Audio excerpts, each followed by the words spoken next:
Hey, what's up and good morning everybody. Thanks for clicking on the video. This is David Pendleton and I'm going to cover the qualifying round of the Thanksgiving tournament. This is going to be the rookie division. So I wanted to let everybody know my schedule this week. Obviously, I'm going to get as much content out there as possible. But Thanksgiving being a big holiday with the family coming over on Thursday, I'm going to do my best to get rookie out and pro for the next round, but it's not 100% guarantee. And then the same thing with the finals. I'm going to do my best, but I do work in retail. So this weekend, obviously being a Black Friday weekend, my schedule is going to be jam-packed. But I promise you, I will do the absolute best that I can to get as much content out there as possible. I will be posting updates through my community board on YouTube.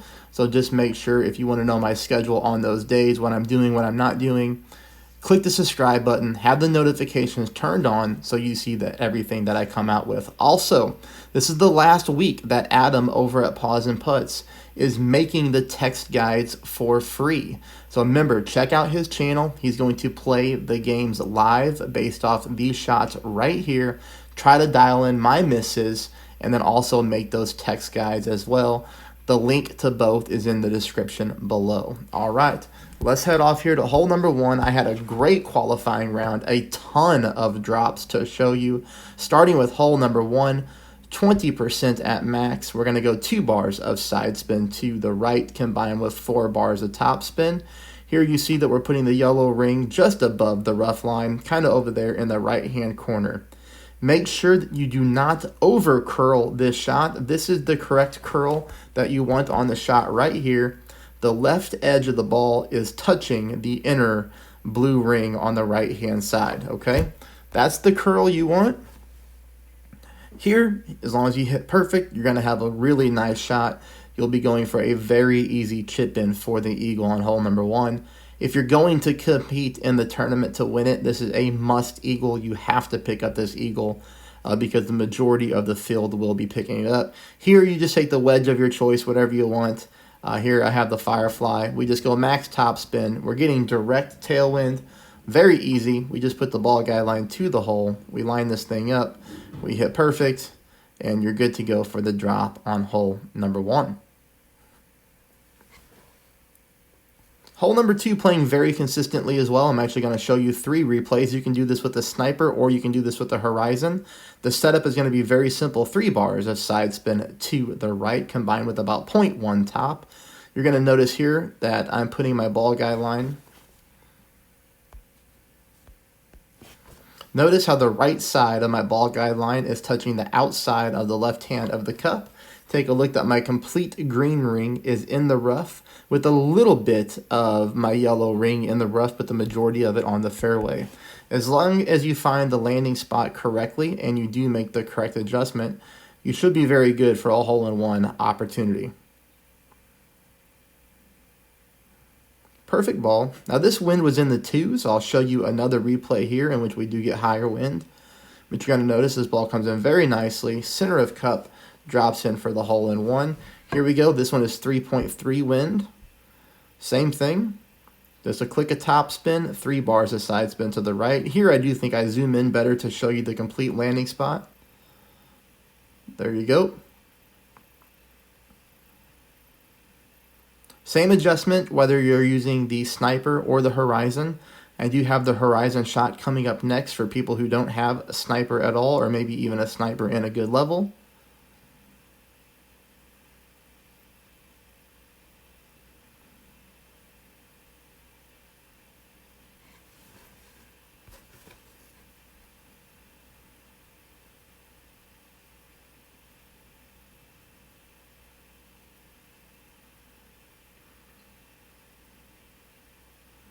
Now this was me testing the shot out with the horizon. I used my baby account first to test shots out. So you see here that I did not have any top spin on this approach.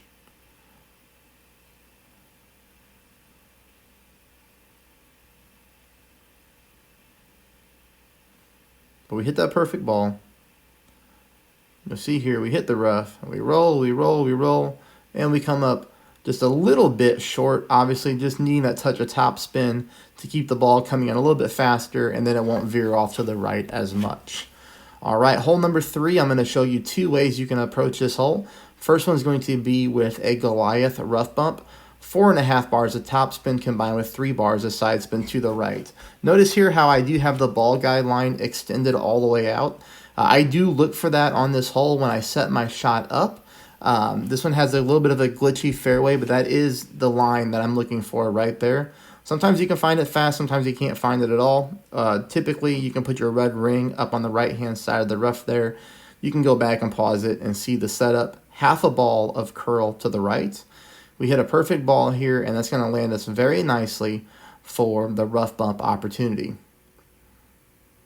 I did hit this albatross on every account with a perfect shot. And then qualifying on rookie, I always play 4 accounts, but I typically only qualify 2 of them to the next round for time purposes. So qualifying, I get 4 looks at most holes. Here, you see, we're going to go with about 1.3 bars of topspin, 1.4, 1.3, somewhere in there. I want to actually aim this one dead center of the hole, which is what I did moving forward. But this was my very first attempt at it. I did make it, but the only thing that I changed differently was moving this ball guideline to be dead center of pin, because you can see here I am going to come in on the left hand side. There is a little slope before the hole that starts to move the ball from right to left, but there's the albatross there on hole number 3, and you could be off to a -7 start through the first 3 holes. Here we're going to go 20% at max. We're going to go 1 bar of side spin to the left combined with about 3.5 bars of backspin. If you have higher wind, you might want to take a little bit of the backspin off, but the aim spot after the spins is pretty easy to see. So after your spin, take a look at where I'm aiming, just a little bit short of the hole. If you look directly below the hole, there's a dark green square, okay? Notice that my ball guideline is not in that dark green square. If you look to the right of the dark green square, my last little bouncer that you can see is basically in the bottom left-hand corner of that light green square. This is after spins are applied. This ought to be pretty easy for you to find. You can also notice that my yellow ring is almost on the fringe line, but it is fully on the green. Here, again, we're playing this one 20% at max distance of our club, even though we're not at max. That is how we're pulling it. That's just the way the shot is playing. You can see here we roll in very nicely. Again, center a cup for a hole-in-one. Put you at a -9 through the first 4 holes. Now we're going to go here to hole number 5. We're going to play this one 10% at max. A lot of people struggle with this hole. We're going to go 4.5 top, 3 bars of side spin to the left.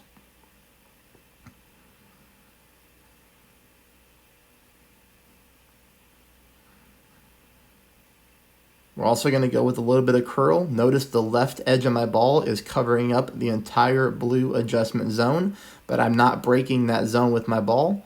Here we hit perfect, and the best thing you could do on this drive is get here. You want to get as far on the left-hand side of this fairway as possible. That way our distance to pin is shorter. Now, if you do not have a sniper, that's okay. I want you to play this hole with your horizon. In fact, even higher level sniper players, I like the horizon over the sniper. I feel like it's the best option for this hole, but you can play it sniper, you can play it horizon. Either one is going to work out fine. This is a great wind angle to make our eagle easier, because we are able to play here directly at the pin. You can see that I'm applying about 5.5 bars of topspin. I am leaving my ball guideline a little bit short of the hole.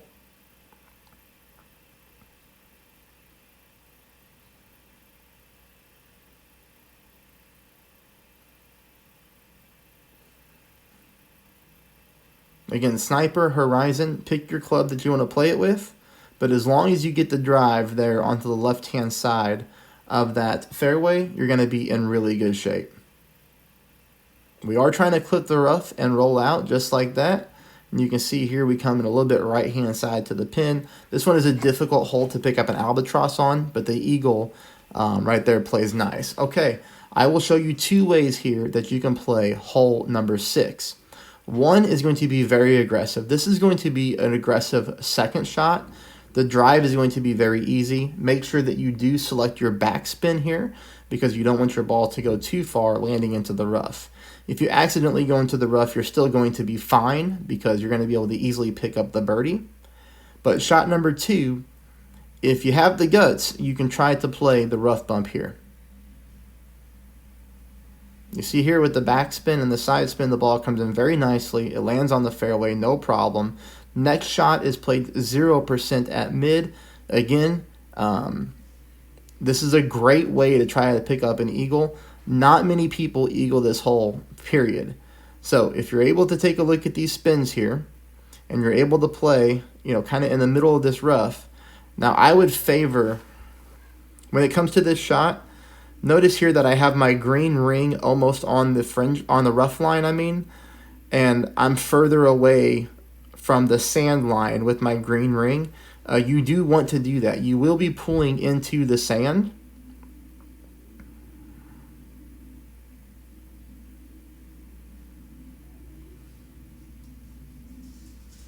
If you don't want to play this shot, I fully understand. I have another look at it for you a different way. The only thing that I would change here on this shot is I would use a click of overpower. Just a little bitty amount of overpower. You see here we do come in close. We just miss it to the left-hand side, but we do have perfect speed. If that shot's not for you, then this shot will work out just fine. 0% at max. Same thing, we are using backspin here. We're going to go 3 bars of backspin, 1 bar of side spin to the right. Aiming right here with our red ring on the right-hand side of the rough. The drive is going to be very easy. Shot number 2 is going to be played with our sniper on this hole. It also does provide us a good chance for an eagle. It is tougher as we do have inconsistent bounces whenever we approach the hole from this way. But we're going to use backspin. My shot here is 0% at mid. I want you to try 10% at mid. Notice the 1 bar of side spin to the left combined with a little bit more than 4 bars of backspin. Notice the offset here. I do have my ball guide line outside of the cup on the left-hand side. Now again, I pulled 0% at mid.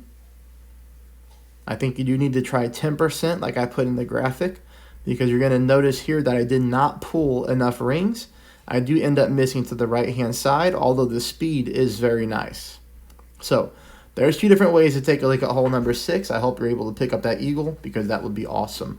Hole number 7, we have another hole-in-one here for you. We're going to go 20% at max with 2 bars of backspin, half a bar of side spin to the right. I want you to set your spins first, and then I want you to find the landing position. This is the landing position right here. You're going to be able to reference the dark green square. So again, if we take a look at where the hole is at, directly below the hole is a light green square. Below that light green square is a darker patch of square.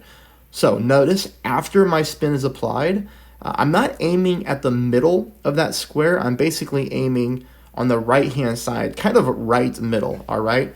If you were to draw a line from the end of my ball guide line, it looks like that it would go to the right-hand side of the cup and not in the cup. So keep that in mind. You'll also notice that my red ring is right up on the rough line.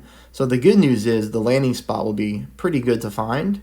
And then here, I'm pushing my rings instead of pulling because I don't really want to deal with that sand trap whenever I would flip the camera around the other way. Easy adjustment. This isn't going to go in for everybody. The wind strength could throw this off a little bit, but you're going to be very close, if not a hole-in-one, as long as you find the correct landing spot and you make the right adjustment. That'll take us here to hole number 8. We're going to go with the katana. We're going to go with a no moving target shot and a no adjustment. You're going to notice here 3 bars of side spin to the right combined with 4.5 bars of top spin. You can do more top spin if you want. Doesn't really matter. Same thing with my curl here. Just a little bit of OP. And again, the left edge of my ball is outside of the adjustment window. Again, if you want, you can go with more top spin. It really doesn't matter. We're going to be playing a guardian shot here for shot number 2. You're going to notice that on the guardian shot, my shot here is 0% at mid. I want you to try 5% at max. Full backspin, no side spin. You want to make sure that on this hole that you're playing higher up like this right here, because you do need the ball to kick down towards the pin.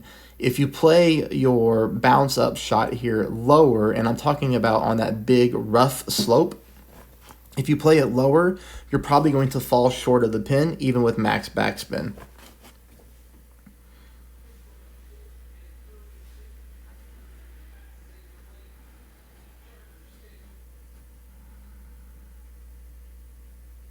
Here I hit a perfect ball, but again, on this one's a tricky, right? I mean, this is kind of just like rolling the dice, but I am going to miss this one by about half of a green square to the right-hand side, which is why I want you to increase the elevation by 5%, and I want you to increase the pull as well from mid to max.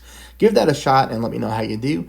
This is the final hole, everybody. If you're new to the channel, welcome. I hope you found this video helpful. Hit that subscribe button. Please take a moment there to hit the thumbs up and give the video a like. Believe it or not, that does help me, and it only takes half of a second, so that would be awesome too. Hole number 9, tough eagle, right? Because it's a long par 5. You know, I would probably guess that half people get it, half people don't. But here, we're taking a pretty easy drive. Using a kingmaker, I mean, just simply because of the headwind. Although in any wind angle on this hole, I do like the kingmaker, just because it really knocks down the wind on the third shot, in which we have to use our thorn to try to pick up the eagle. Here, no adjustment needed. This is just going to be max topspin. I'm going with max overpower. I hit a perfect ball, and all we're trying to do is just nail this one right up the middle of the fairway here and roll out as far as possible, which this is great. So again, I don't adjust for any wind on this shot. You're going to notice my aim point is I just move my target to be right here. You'll notice there I'm just a little bit right-hand side of that rough line, leaving a little bit of room just in case I hit a great left. But I'm just powering this ball up the fairway as far as possible. Shot number 3 is going to be played 0% at mid. 2 bars of backspin here. The backspin is going to vary depending on your second shot, but notice that this course here, this green, has a very inconsistent ball guideline, so make sure you apply your spin, and you're going to be between 2 bars and 3 bars, but you see here how we have developed, undeveloped ball guidelines. Make sure that your ball guideline is nice and tight to the hole. And then obviously it's going to be crucial here that you hit perfect to give yourself the best opportunity to pick up this drop. We do get the eagle. That was a really good qualifying round, and I wish you all the best of luck, and I will start to work on pro. Thanks everybody. Have a great Monday.